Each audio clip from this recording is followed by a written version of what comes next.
Manusia-manusia kuat, itu kita. Jiwa-jiwa yang kuat, itu kita. Manusia-manusia kuat, itu kita. Jiwa-jiwa yang kuat, itu kita.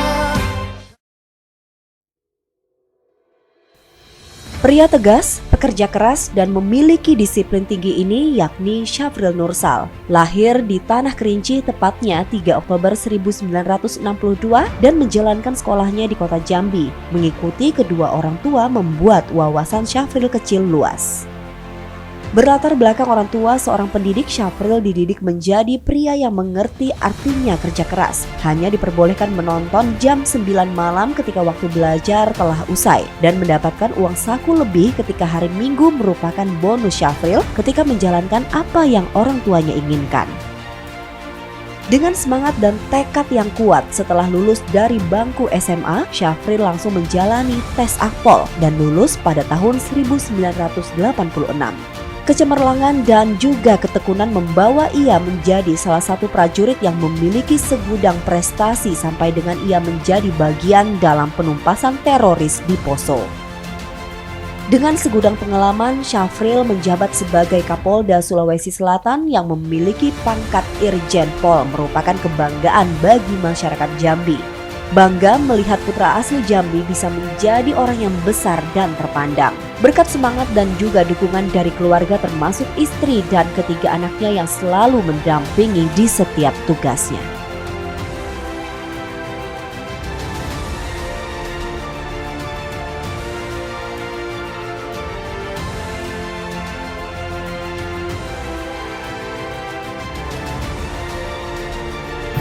Saya melihat beliau ini sosok seorang pemimpin yang sangat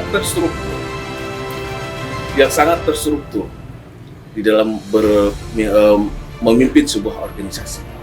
Dan beliau di dalam memimpin organisasi itu, beliau tegas.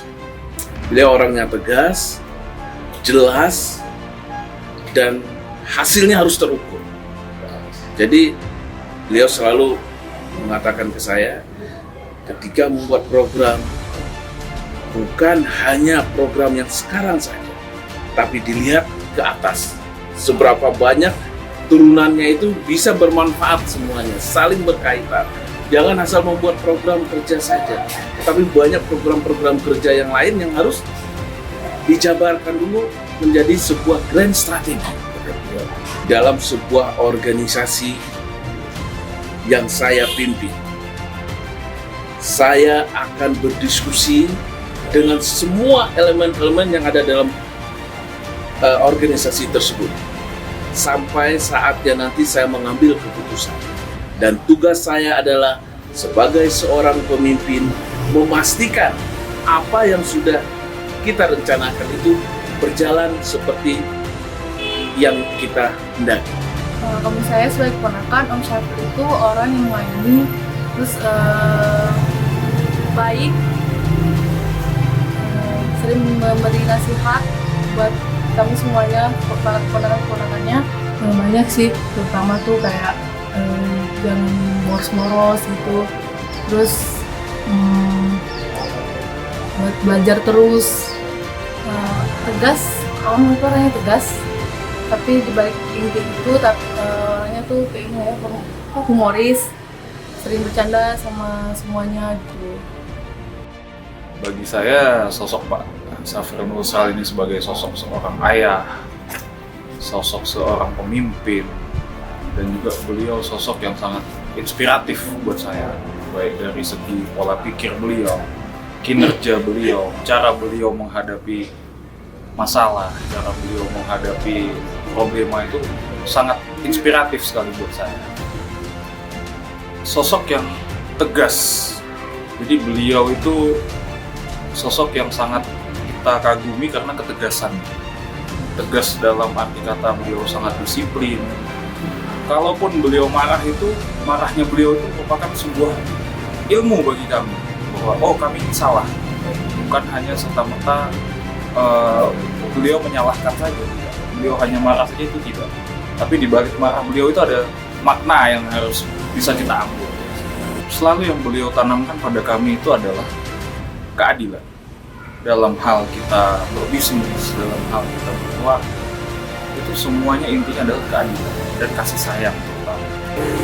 Sekali api dinyalakan, pantang padam sebelum membakar. Assalamualaikum warahmatullahi wabarakatuh. Kisah kali ini kita akan bicara mengenai kehidupan dari seorang putra kelahiran Kabupaten Kerinci, Tamatan Akabri, dan arang melintang di dunia kepolisian. Bagaimanakah perjuangan beliau dalam menghadapi kehidupan ini dan memutuskan hingga akhirnya pensiun di akhir masa usia berkarirnya dan memilih dunia politik? Syafril Nursal. Bersama saya, Melani Kadar, inilah kisah selengkapnya. Manusia-manusia kuat, itu kita. Jiwa-jiwa yang kuat, itu kita. Manusia-manusia kuat, itu kita. Jiwa-jiwa yang kuat, itu kita. Menjadi menarik kisah episode kali ini karena terus terang sebagai masyarakat Jambi mungkin masih awam mendengar dan berbicara sosok Syafril Nursal. Saat ini saya sudah bersama si Bapak. Karena kita kondisi pandemi ini menyulitkan ya Pak sebenarnya komunikasi dan bertemu banyak pihak. Untuk saat ini kita jaga jarak ya.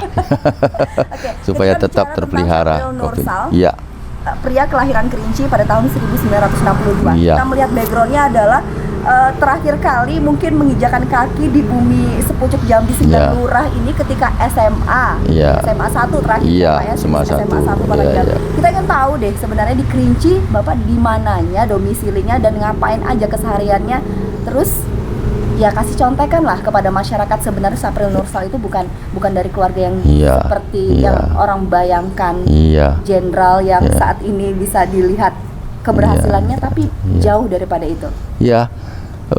Saya dilahirkan waktu di Kerinci ya, 3 Oktober tahun 62.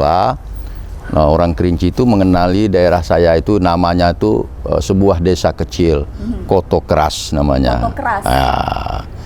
Nah, seperti biasalah anak-anak kecil zaman itu saya bermain bola gitu ya, bermandi hujan. Ya, kita dari keluarga biasa saja. Keluarga biasa ya, saja. Tidak keluarga yang hebat-hebat juga tidak. Keluarga biasa bagaimana hidupnya orang desa.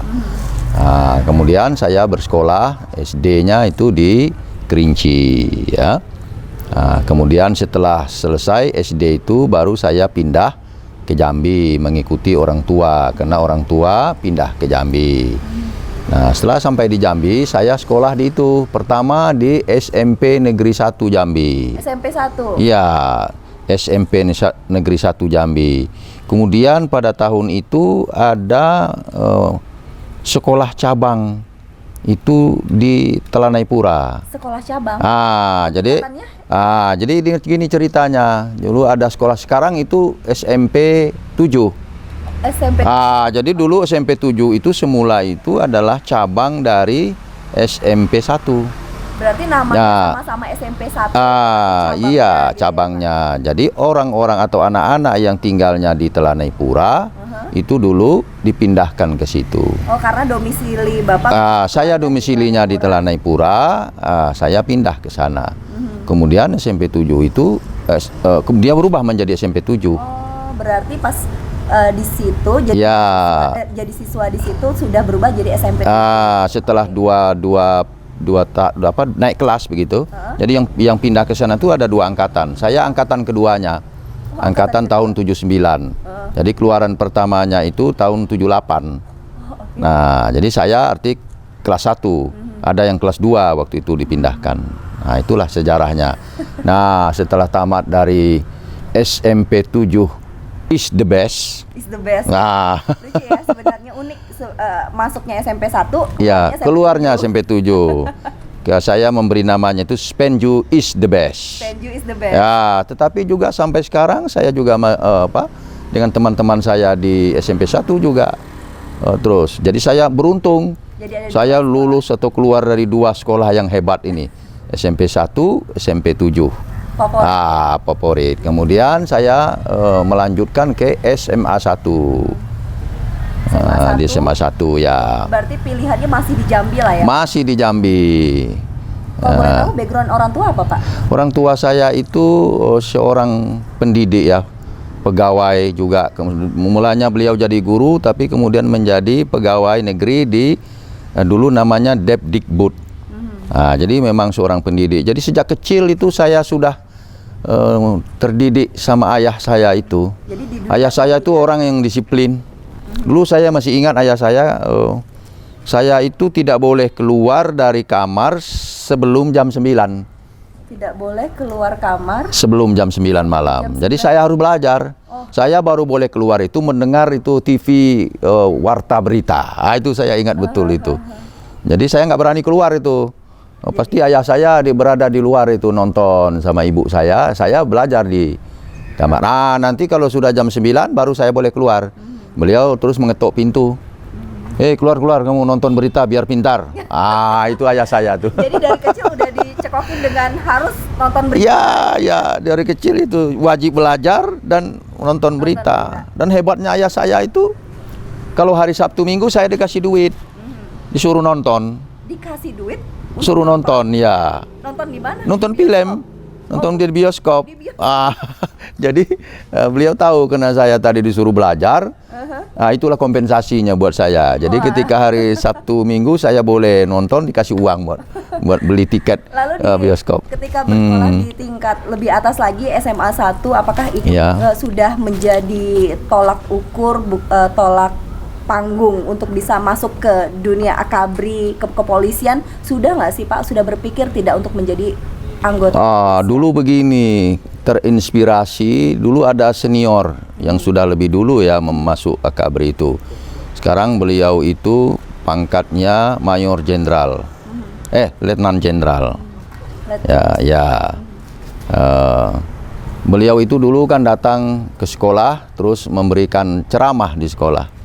Pak Teddy ya.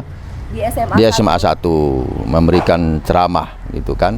Itulah kemudian kita melihat begitu hebatnya beliau gitu ya. Tapi saya sebenarnya sejak SMP itu sudah menulis di buku diari saya itu cita-cita masuk akabri. Jadi dari SMP? Dari SMP, yaitu waktu saya sekolah di SMP 7 itu di buku diari saya itu sudah tertulis itu. Tapi kemudian saya ada senior yang datang menjelaskan bagaimana menjadi taruna. Itulah kemudian saya mendaftar di tahun 82 itu masuk akabri. Kalau boleh tahu ada nggak sih silsilah dari keluarga yang juga masuk di kepolisian? Tidak ada, keluarga saya tadi dari keluarga sipil semuanya, kecuali mertua saya memang tentara. Kalau dari keluarga saya tidak ada. Tidak ada keluarga yang berbau tentang kepolisian. Tidak ada ya. Tonggak dari segalanya. Ya. Pak, ketika bicara tentang akabri, kita kan kalau misalnya berpikir, ini hidupnya keras. Ya. Padahal udah sih sebenarnya disiplin dari orang tua sudah terdidik seperti itu. Apakah memang orang tua udah menyarankan dan ini boleh-boleh saja mengambil jalur itu? Tidak ada cita-cita lainkah yang ingin digapai pada saat itu? Enggak. Ayah saya dan ibu saya orang yang paling demokratis. Jadi enggak pernah mau mau keinginan dia itu tidak. Ya setelah saya selesai sekolah itu terserah kamu mau pilih apa. Kamu mau kemana? Silakan. Prinsipnya orang tua mendukung. Tapi kamu harus bertanggung jawab. Nah itu ayah saya itu seperti itu. Boleh kamu apa saja, tapi kamu harus bertanggung jawab dengan pilihanmu sendiri. Jadi itu yang diperhatikan. Ya itu. Dan alhamdulillah berkat disiplin yang dibangun oleh ayah saya itu saya pikir saya berhasil sekarang itu karena disiplin dari ayah saya yang sudah dididik tadi. Bayangkan itu tidak boleh keluar sampai jam 9 harus berada di kamar untuk belajar. Coba bayangin itu. Jadi itu modalnya. Kalau bicara tentang sekarang, ada nggak sih sebenarnya yang pengen diraih dengan harusnya ini wejangan apa yang kerap dipikirkan orang tua ini bener loh, tapi ternyata semuanya ini harusnya jalannya seperti ini. Ayah saya tuh bilang sederhana sekali, tetapi itu sungguh mendalam. Apa itu? Dia bilang begini, kamu harus menokohkan dirimu dimanapun kamu berada. Menokohkan dirimu dimanapun kamu berada. Ya. Artinya berarti penting bermakna Iya, bagi orang lain. dimana itu kita berada. pendek saja beliau. Kamu harus menokohkan dirimu di mana kamu berada. Coba bayangkan, itu kata yang pendek, tetapi itu mengandung makna yang sangat luas. Nah, untuk itulah kemudian dalam perjalanan karir saya itu, misalnya sekolah, saya selalu berusaha untuk menokohkan diri saya. Menokohkan. Nah, saya berusaha belajar dengan baik supaya saya mendapat ranking yang baik. Terus seperti itu setiap saya Kecintaan sekolah Kabupaten gitu. Kerinci yang sampai saat ini harusnya publik tahu apa menurut Anda? Ya, pertama, Kerinci itu kan alamnya yang kita ketahui semua sangat indah. Ya, kita mengatakannya itu adalah sekepal tanah surga yang terbuang di Kerinci. Begitu indahnya Kerinci itu. Nah, itu pula lah yang salah satu memotivasi juga saya, ya, ingin mengabdikan diri di Jambi ini, di Provinsi Jambi. Saya ini kan putra Jambi. Yang lama tadi melanglang buana, mulai dari Kalimantan saya pernah, ya, kemudian Jakarta apalagi berulang-ulang, kemudian Jawa Timur, ya, kemudian juga di Pekanbaru atau Riau, pernah juga saya di Aceh, pernah saya di Medan, pernah saya di Bandung, terakhir di Sulawesi Tengah, di Palu, menjadi Kapolda di situ. Jadi gitu perjalanan panjang saya itu, ya. Mulai dari level komandan unit di bawah itu sampai dengan Kapolda. Jadi saya pikir cita-cita saya maksimal di Polri itu sudah tercapai untuk menjadi Kapolda gitu, ya. Oke, Sudah. nanti akan kita lanjutkan setelah jeda pariwara berikut. Iya. Manusia kuat, itu kita. Jiwa-jiwa yang kuat, itu kita. Manusia kuat, itu kita. Jiwa-jiwa yang kuat, itu kita. Manusia kuat, itu kita. Jiwa-jiwa yang kuat, itu kita. Manusia kuat, itu kita. Jiwa-jiwa yang kuat, itu kita. Lulusan Akabri tahun 1986, Iya. salah satu putra terbaik Provinsi Jambi, asal Kabupaten Kerinci.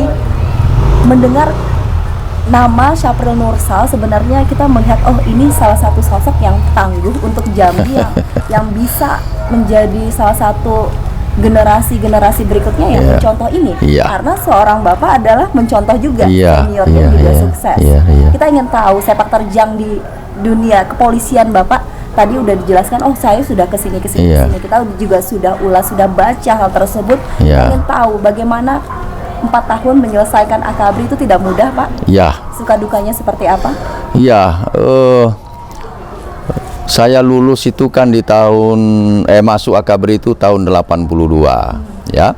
Seperti saya katakan tadi, saya kan tidak punya pengetahuan sama sekali bagaimana hidup di Akabri itu, ya.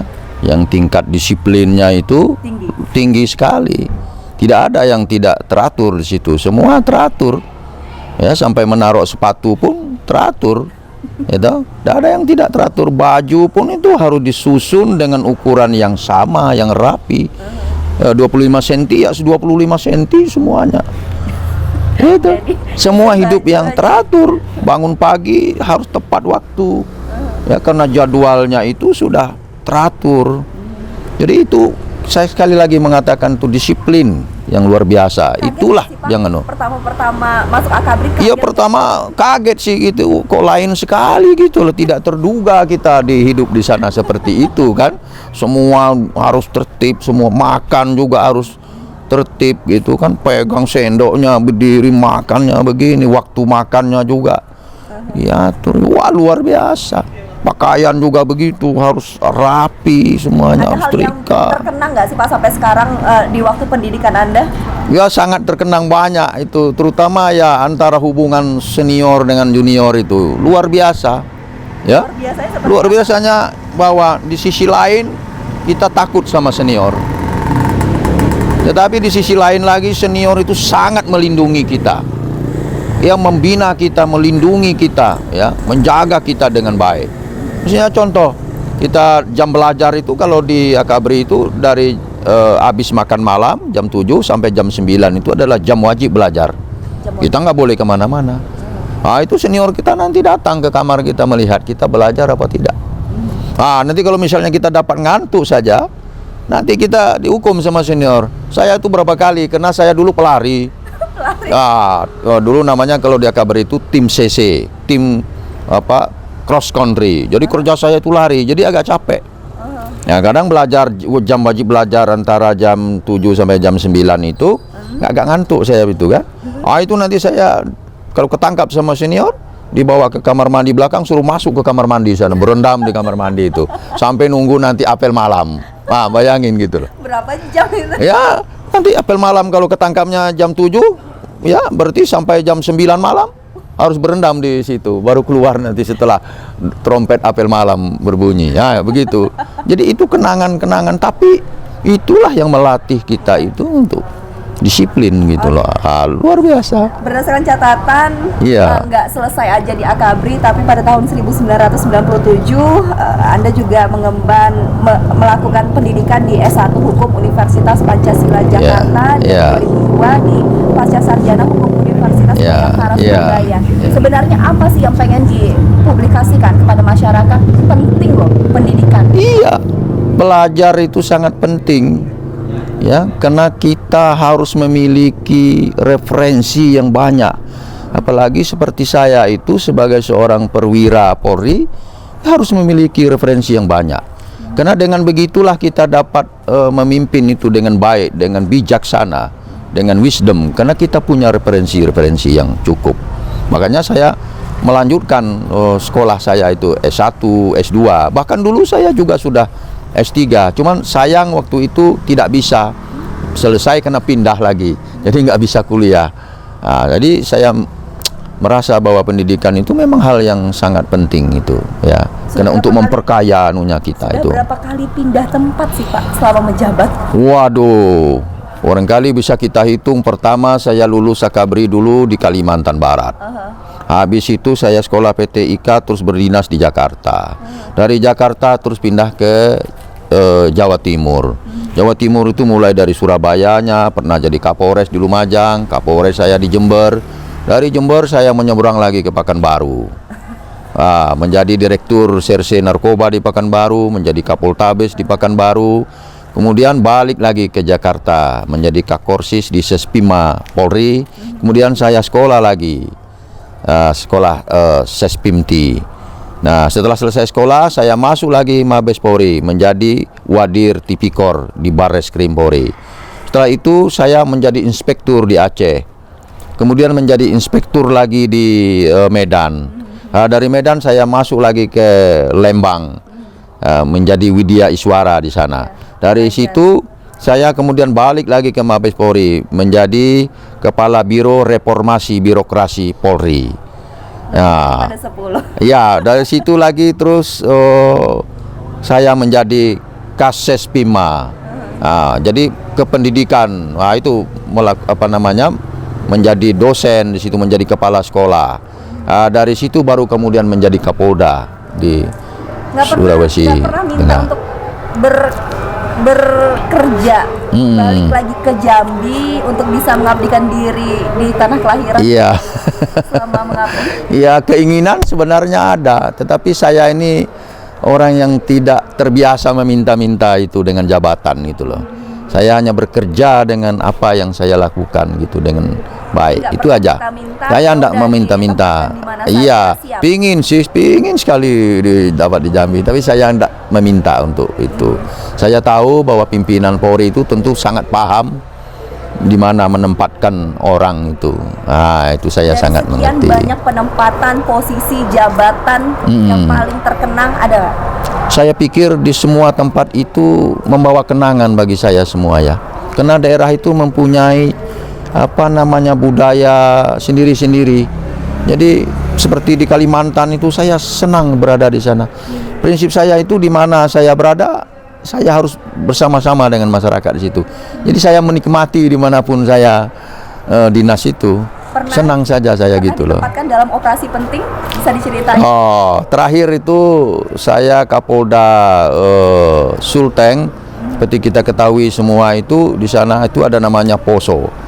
Di Poso itu ada operasi Tinombala, itu penumpasan teroris Mujahidin Indonesia Timur. Ya. Nah, itulah menjadi pekerjaan saya salah satu di Poso itu ya. Terbang bolak-balik dengan Palu ke mana ke Poso. Karena itu melintasi pergunungan namanya Gunung Biru itu. Ya. Kalau ditempuh dengan jalan darat itu 5 jam harus menempuh jalan yang berliku-liku. Itu bagian dari pekerjaan saya yang terakhir menghadapi teroris-teroris yang ada di Poso itu. Pernah langsung berhadapan? Ya, itu terakhir alhamdulillah kita berhasil menangkap tempo hari ya. Ya. Itu kontak langsung ketika mereka turun ke bawah ingin merebut senjata anggota kita di sebuah bank di situ. Nah, kebetulan saya sedang berada di situ itu. Ya. Pada saat itu Iya. pernah menyesal atau bisa bilang harusnya tidak memilih posisi ini, cari yang aman-aman saja? Oh, enggak, saya tidak pernah menyesali atas keputusan yang sudah saya buat. Apapun resikonya saya ambil. Saya tidak pernah menyesali itu. Apapun Ya, itu resikonya. apapun itu resikonya saya akan ambil itu kalau saya sudah membuat keputusannya gitu loh. Oke, nanti akan kita lanjutkan setelah Ya. jeda pariwara berikut ini. Ya. Manusia-manusia kuat, itu kita. Jiwa-jiwa yang kuat, itu kita. Manusia-manusia kuat, itu kita. Jiwa-jiwa yang kuat, itu kita. Manusia-manusia kuat, itu kita. Jiwa-jiwa yang kuat, itu kita. Manusia-manusia kuat, itu kita. Jiwa-jiwa yang kuat, itu kita. Dikatakan tidak berkiprah di Jambi sebenarnya tidak, karena berdasarkan catatan Syafril Nursal adalah Ketua HKKN, Himpunan Keluarga Kerinci Nasional, dan juga Badan Musyawarah Keluarga Jambi. Kita ingin tahu Pak, sebenarnya walaupun Anda tidak berada di Jambi, ternyata organisasi pun Iya. Anda ikuti sebagai ketua. Sebenarnya apa sih yang ingin ditorehkan dalam hidup Anda ini? Iya. Tapi saya ingin sapa juga Ibu Yuli di sebelahnya, Ibu istri Bapak. Tapi saya dari tadi penasaran, katanya nggak berkiprah, catatannya ketua loh. Iya, iya. Gimana Pak? Jadi begini, saya ini orang yang sangat cinta dengan negeri ini, negeri Jambi ini, negeri Kerinci. Nah, ketika berdinas di Jakarta itu, saya banyak mengumpulkan orang-orang Jambi dan juga orang-orang Kerinci ya, untuk saling menyapa, saling bersilaturahmi, kemudian mendiskusikan persoalan-persoalan Jambi. Ternyata kemudian saya didaulat untuk memimpin organisasi yang pertama itu Himpunan Keluarga Kerinci Nasional. Ya. Di mana Himpunan Keluarga Kerinci Nasional ini, orang Kerinci ini ternyata sudah berada di mana-mana di seluruh provinsi di Indonesia ini, ternyata sudah ada orang Kerinci gitu. Jadi nyebar sebenarnya. Jadi nyebar. Nah, itulah kemudian kita himpun, kita membuatnya menjadi organisasi Himpunan Keluarga Kerinci Nasional. Karena kita pahami ternyata potensinya luar biasa, profesornya banyak, dokternya banyak, pengusaha suksesnya banyak, orang-orang yang mempunyai kompetensi khusus juga banyak. Kenapa tidak kita himpun? Ya. Gitu? Sehingga bisa kita mobilisasi untuk memberikan dukungan bagi pembangunan daerah. Nah, dan juga tentu tempat berkumpulnya orang-orang Kerinci perantauan. Demikian juga dengan BMKJ itu. Nah, BMKJ itu semula adalah Badan Musyawarah Keluarga Jakarta saja. Ya. Nah, terus kemudian saya didaulat lagi untuk menjadi ketua BMKJ itu sama orang-orang Jambi perantauan ini. Nah, kemudian coba saya pikirkan, ini orang Jambi juga sama dengan orang-orang Kerinci. Ketika orang Kerinci itu juga kan orang-orang Jambi. Iya. Kan tidak hanya berada di Jakarta, tapi sudah merantau kemana-mana di seluruh Indonesia, bahkan di luar negeri. Kalau dulu barangkali orang merantau itu baru terbatas di Jakarta. Tapi sekarang kita lihat ada di mana-mana. Itu juga potensinya orang Jambi ini luar biasa. Jadi seorang Ya. Syafril Nursal didaulat untuk memediasi lah banyak pihak ya orang Iya, yang itu. berbagai profesi dan ini disatukan Iya, untuk disatukan di bawah Badan Musyawarah Keluarga Jambi Nasional itu. Yang saya katakan tadi itu potensinya luar biasa sumber daya manusianya. Ya, profesornya banyak, doktornya banyak, itu insinyur, SH, segala macam. Pengusaha suksesnya juga banyak. Orang-orang yang punya kompetensi tadi juga banyak. Nah, sekarang organisasi itu sudah tumbuh menjadi organisasi yang besar dan kuat. Ya, Dan banyak orang-orang dan banyak penting. memberikan kontribusi Ya. kepada masyarakat Jambi. Ya, seperti contoh kemarin itu ada corona kan. Ya. Nah, itu kan banyak warga kita yang kesusahan. Nah, itu melalui BMKJ itu kita coba membantu warga-warga kita Mendonasikan. itu yang membutuhkan bantuan. Oke. Termasuk juga kemarin mengirimkan ke Jambi ini sanitizer misalnya, apalagi itu masker, APD, itu kita kemarin kirimkan. Oke. Jadi saya senang supaya diri saya ini berguna bagi negerinya sendiri, bagi Jambi ini. Menokohkan dan berperan penting. Itu yang saya katakan tadi itu. Oke. Dimanapun itu kita mestinya menokohkan diri kita. Nah, catatan uniknya nih, Bapak dan Ibu katanya Ya. hobi off-road. Ya. Jadi sedikit ganas, nggak kelihatan nih padahal Ya. hobinya. Bener nggak sih, Bu Yuli, kita bisa ngobrol sebenarnya hobi off-road tuh bener ya? Benar. Bapak sama Ibu dan anak. Gimana? Sejak kapan sih, Bu? Sejak dari Pekanbaru Kombes ya Pak. Ini kita sudah di Pekanbaru sudah senang off-road. Pak Kapolres di Pekanbaru, di Surabaya, Pak Kapolres di Kapolres Lumajang, Kapolres Jember. Jadi setiap kita pindah-pindah dan kita senang mengumpul warga, masyarakat semua di sekitarnya yang ingin off-road bareng. Jadi Bu Yuli ini kalau boleh tahu nyetir sendiri atau mendampingi Bapak? Saya kalau sama bapak saya mendampingin, tapi kalau sama anak kadang saya bawa sendiri. Wah. Jadi bisa nyetir sendiri ya? Ya, bisa balap sendiri. Kalau boleh tahu nih Bu Yuli, dari tadi kan Bapak ngomongnya, oh banyak banget kalau kita melihat pindah sana, pindah sini, jabatannya sana sini. Ibu berarti mendampingi Bapak terus menerus? Ya, alhamdulillah saya selama 35 tahun ya mendampingin suami. Kata orang Jawa itu sudah tamat hataman. Jadi kalau biasanya orang tidak mau mengikuti suami, saya walaupun sejauh apa saya dampingin Bapak. Jadi kemanapun Bapak pindah, Ya. Ibu ikut terus. Jadi saya yang bolak-balik, kalau Bapak nggak bolak-balik, Nah, saya itu ikut saya karena hobinya itu tadi. Karena hobinya Jadi, itu ya. Ibu ini di samping hobi balap tadi, off-road, itu hobi mendatangi tempat-tempat yang yang indah-indah gitu. Oh, jadi traveler seperti juga ya kemarin Pak? di Palu itu semua tempat wisata di Palu itu sudah didatangi, walaupun corona itu pakai ini sudah didatangi. Wah, ini Saya yang kalah malah itu. Bapak kalah eksis berarti ya. Bu Yuli, kalau ngomongin tentang seorang Syafril Nursal, kok bisa kepincut sih waktu itu? Sejak kapan sih? Saya Bisa jatuh kebetulan, hati. terima kasih dengan Tuhan Yang Maha Esa, tidak ada orang yang seperti saya. Karena saya bukan dapatnya dari letnan. Maksudnya ya dapatnya biasanya langsung letnan, perkenalan, menikah. Kalau saya dari SMA. Dari Jadi Bapak SMA? Taruna, saya SMA. Nah ceritanya punya saudara di Semarang, kepala Telkom, antar surat ya. Jadi picit bel, kali ketemu. Jadi pandangan pertama lah. Wow. Jadi pandangan pertama langsung jadi hati ya Bu. Itulah. Jadi ini pacar saya sejak beliau ini SMA, saya tarunan.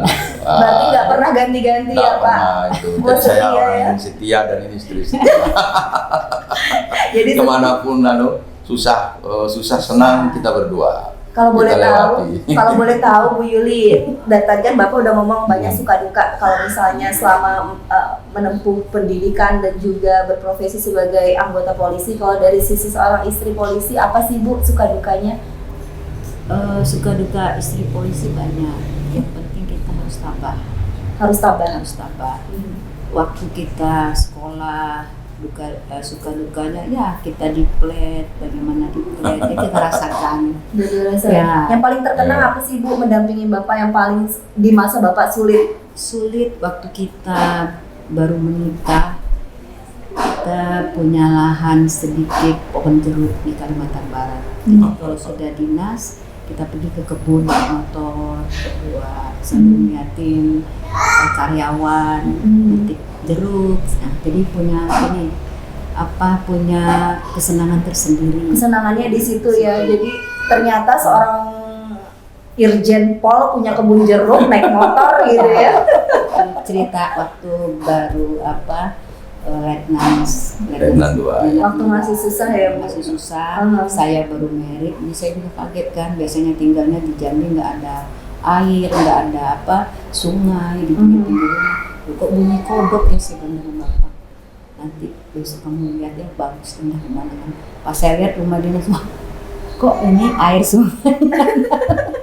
Tapi ya itulah. Di Kalimantan itu Itu di kan rawan. Ya. Jadi Kaget waktu kan itu. rumahnya Sekali kita salah ya, Pak. saya bawa tuh saya tipu dulu. Oh di sana itu bagus sekali. Gitu ya. Berarti selain Namanya saja kita masih letnan untuk berdinas menjadi kapolsek. Nah, itu di daerah Tebas namanya, di daerah perkebunan jeruk. Iya. Nah, itu ada sungai di belakang rumah dinas itu. Nah, Berarti selain setia bisa menipu hati ibu juga ya. Tapi Bu Yuli kalau ngomongin tentang Pak Syafril Nursal, apa sih sosok yang bisa membuat ibu jatuh hati? Karena kan nggak hanya pandang pertama, tapi sifat sikap itu menjadi hal penentu juga. Gentleman ya. Gentleman. Dalam hal Semuanya. Dalam hal ya untuk perilaku, prinsipnya, jadi semuanya itu saya lihat dari teman-temannya dia yang lebih gentleman. Berarti ibu ada pilihan dulu nih Pak. Oke. Terus makanan kesukaan apa sih Bu? Kalau Bapak? Makanan kesukaannya kepala ikan. Kepala ikan. Wah itu orang Jambi bener itu berarti. Ya, kepala ikan. Kepala ikan sama kolak dia suka. Hal yang nggak disukai seorang Syafril Nursal?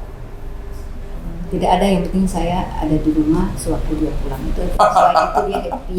Gitu ya. Pokoknya Bapak pulang harus ada Harus ibu. ada di rumah, walaupun saya suka jalan jadi suka nipu juga sih, tapi itu kebaikan kan. Karena corona saya nggak boleh jalan, sementara saya sebagai ketua daerah waktu itu anggota saya suka, Bu kita ada kegiatan bakti sosial, ada ini. Waduh corona gimana, kita dituntut begini, tapi oke lah kita jalanin dengan satu syarat, ikutin sesuai dengan protokol kesehatan, masker, membawa semuanya, saya bilang itu cuci tangan yang bersih, jadi saya jalanin. Dan gitu juga untuk piknik, kebetulan saya juga hobi jalan, anggota supaya punya kenangan. Kalau saya tidak jalan, berarti pas saya serah terima meninggalin Palu tidak punya kenangan. Iya.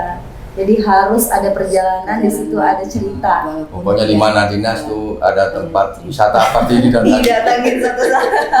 Oke, Bapak, ketika bicara tentang seorang Syafril Nursal yang udah Irjen Pol itu udah sangat luar biasa loh Pak. Sulit sekali. Apa tadi Bapak bilang bukan senang aja, banyak perjuangan yang harus dihadapi. Tapi yang lebih mengagetkan kita semua adalah Irjen Pol Oktober 2020 harusnya pensiun, artinya itulah titik terakhir, tapi ternyata tidak memilih jalan itu di dunia politik. Ternyata kita ingin tahu secara singkat kenapa bisa memutuskan hidup yang sudah berkarir di kepolisian sudah di situ saja, lalu kita ambil langkah lain berkarir di dunia politik. Tadi yang saya katakan, saya itu kan sudah melanglang buana itu mengabdi di negeri orang. Di ujung masa dinas saya kepolisian ini kebetulan saya ditawarkan atau dipinang untuk pulang ke Jambi. Dalam pikiran saya mengatakan why not. Saya juga ingin mendharma baktikan diri saya ini untuk mengabdi di daerah kampung halaman sendiri di Jambi ini. Berarti tertantang? Ya, tertantang dengan saya pahami bahwa Jambi ini, Provinsi Jambi ini adalah sebuah negeri yang sebenarnya mempunyai sumber daya yang luar biasa. baik sumber daya alamnya maupun sumber daya manusianya. Seperti yang saya katakan tadi di BMKG itu, banyak sekali itu profesor, doktor, pengusaha, luar biasa. Tidak sayang dengan jabatan yang mungkin saja periodenya tinggal sebentar lagi, tapi kita tamatkan dulu. Tapi itu tidak Anda pilih. Ya, itu saya mengatakan ini adalah rahmat yang diberikan oleh Allah Subhanahu wa taala. Ya. Jadi saya diberikan mutasi itu pada bulan Agustus. Nah, coba kalau saya diberikan di bulan tadi di Oktober, berarti saya tidak bisa mengikuti pilkada, ya kan? Nah, tapi kenapa itu diberikan? Sehingga memberikan peluang saya untuk ikut pulang ke Jambi. Kita akan lanjutkan tentang itu setelah jeda pariwara berikut ini. Manusia kuat, itu kita. Jiwa yang kuat, itu kita. Manusia kuat, itu kita. Jiwa yang kuat, itu kita. Manusia kuat, itu kita. Jiwa yang kuat, itu kita. Manusia kuat, itu kita. Jiwa yang kuat, itu kita. Tambahan personil kita. Pak Safril Nursal udah sangat bahagia, udah punya satu orang putra yang juga sama-sama polisi, dan 2 putri, 1 dokter, 1 lulusan BINUS nih. Iya, Udah keren, menantu Pak. saya juga polisi. Sekarang berdinas di Medan. Jadi turunan ke atas nggak ada polisi, dari Iya. bapak jadinya polisi Polisi. semua nih. Oke, tadi kalau misalnya bicara politik, kita juga ingin tahu Ibu Bu Yuli, support yang diberikan untuk Bapak seperti apa? Pilihan ini berat loh. Kalau misalnya dibilang seorang istri polisi, kalau bisa ya selesaikan. Banyak kali seperti itu, tapi ini tidak dipilih. Saya support Bapak supaya dia kemauan Bapak untuk berkiprah di ranah politik dan mengabdi di daerahnya, saya support sekali karena itu pilihan yang terbaik. Sudah 35 tahun kita mengabdi di perantauan, sekarang kita kembali membangun Untuk negeri Jambi. kita sendiri. Bapak, kita ingin tahu deh Pak, keberhasilan seorang Safril Nursal tidak lepas dari anak-anak juga. Kita ingin tahu juga, masyarakat juga kita juga berikan pelajaran. Oh, seperti ini harusnya untuk mendidik anak-anak dan lain sebagainya. Juga nanti kita ingin tahu kembangnya seorang sosok Bapak ini keras kah? Karena polisi itu biasanya kan pemarah gitu. Gimana sih Pak pembelajarannya? Ya, pertama kita harus pahami bahwa kita harus memulai dari rumah. Memulai Jika dari rumah itu kurang baik, kita tidak dapat bekerja dengan baik. Maka saya bersyukur kepada Allah SWT mendapat ibu ini. Ya, meskipun saya ini orang sibuk, ya orang namanya ada polisi, padahal tugas saya di bidang reserse lagi, tapi sabar menghadapi saya. Sabar. Nah, kemudian saya dikaruniai oleh anak-anak saya tadi itu, yang satu lulusan Akpol 2017, ya, kemudian yang kedua ini sarjana kedokteran. Saya sudah punya cucu, dan kebetulan menantu saya juga itu seorang polisi, ya, lulusan Akpol tahun 2012, sekarang menjadi komandan kompi Brimob di Medan, di Tanjung Merawa. Dan kemudian ini si bontot saya nih, baru selesai BINUS, ya, kuliah, tinggal wisudanya saja. Jadi inilah kebahagiaan saya. Saya mengatakan keberhasilan orang tua itu apabila anaknya juga berhasil, terutama menyelesaikan pendidikan. Itu saya kira keberhasilan orang tua. Dan sekaligus itu tanggung jawab orang tua. Itu tanggung jawab. Ya, tapi kalau nanti mereka sudah berkeluarga seperti sekarang, saya kan tidak lagi, dia sudah punya suaminya. Tapi menyelesaikan pendidikan itu, itu tanggung jawab orang tua. Saya ingin tanya ke yang bontot nih, gimana sih seorang bapak sosoknya? Kita ingin tahu, pemarah kah, pernah dimarahin kah, atau apa pembelajaran hidup yang harus diikuti? Kalau Bapak itu orangnya tegas, tapi kita nih yang anak cewek-ceweknya belum pernah sih dimarahin gitu. Oh jadi kalau anak cewek-cewek nggak pernah dimarahin ya? Mungkin kalau abang kan laki-laki kan jadi ya agak-agak bandel gitu. Agak pernah dimarahin. Tapi kalau kita cewek-cewek, alhamdulillah belum pernah dimarahin. Hal yang sering dilakukan bareng sama bapak ibu apa sih? Apa ya?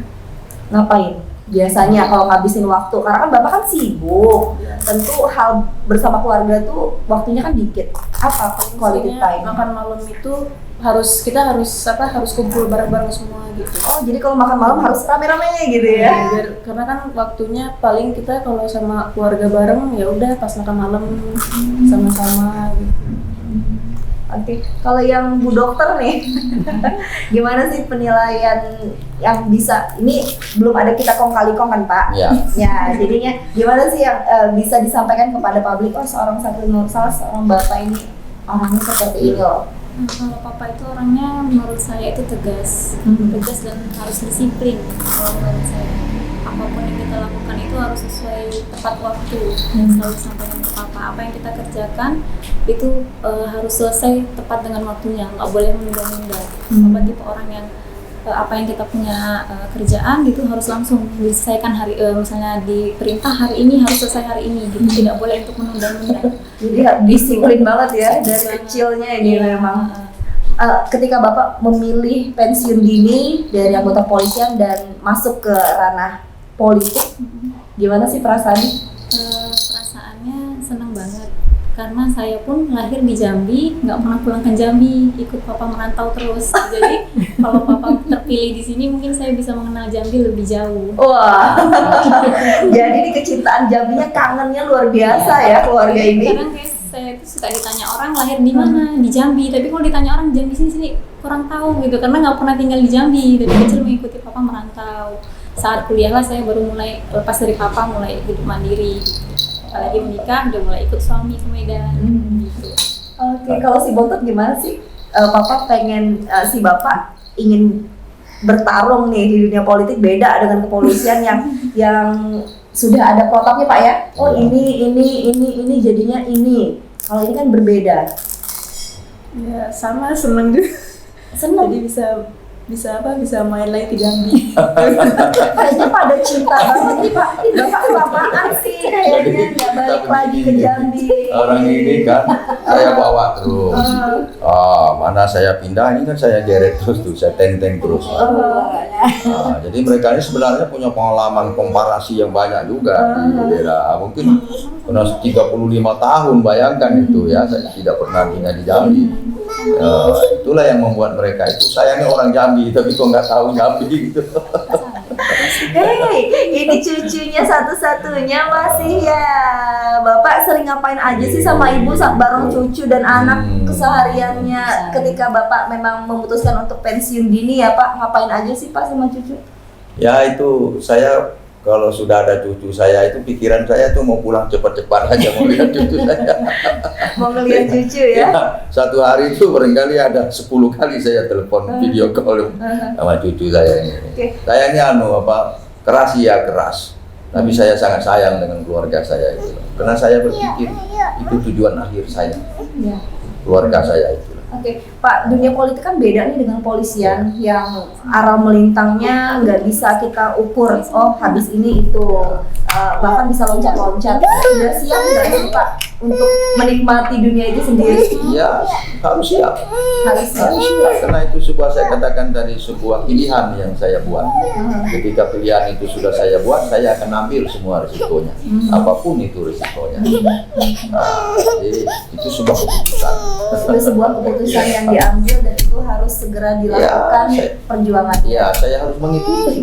Bagaimana kita bermain di politik ya saya akan mengikuti.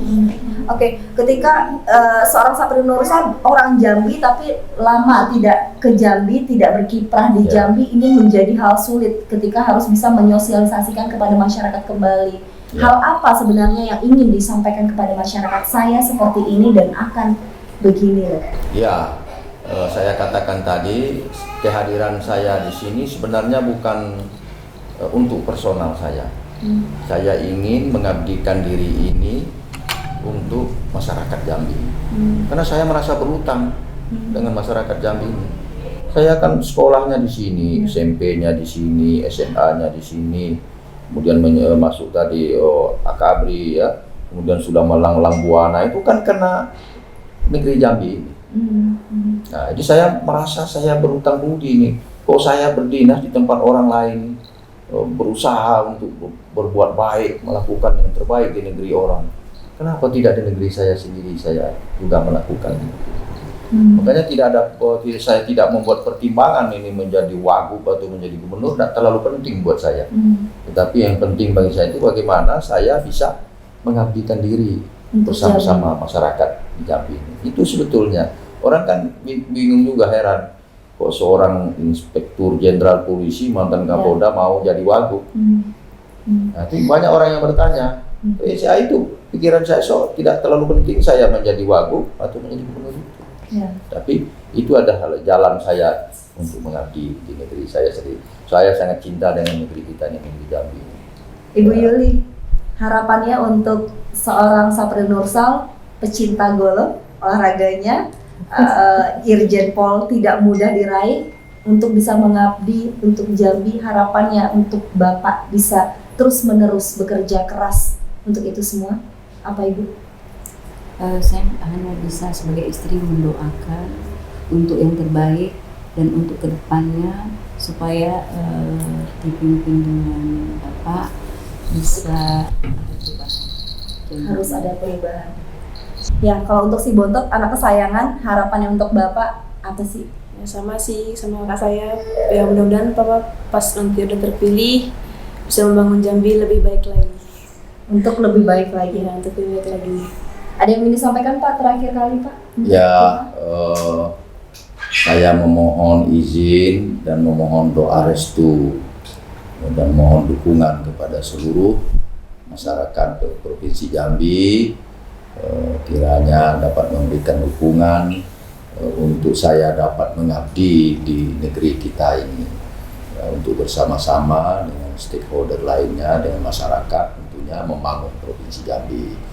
Karena saya sangat paham kita tidak bisa membangun Provinsi Jambi ini hanya dengan pemerintah sendiri, tetapi harus terlibat semua stakeholder dan masyarakat.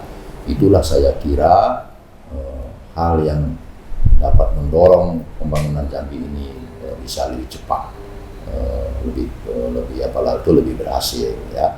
Ada itu membutuhkan dukungan dari masyarakat dan stakeholdernya itu. Baik. Nah, itu. Terima kasih Bapak, sukses dan sehat selalu dengan Ibu beserta keluarga, Mbaknya juga. Kita berharap Jambi lebih baik, siapapun itu kita, dari manapun kita dulunya berasal, tapi saat inilah kita untuk Jambi, untuk kesejahteraan semuanya. Ya. Terima kasih. Terima kasih. Assalamualaikum warahmatullahi wabarakatuh. Waalaikumsalam. Untuk kita, kau bisa hitamkan putihku, kau takkan gelapkan apapun. Kau bisa runtuhkan jalanku, kan ku temukan jalan yang lain. Manusia kuat, itu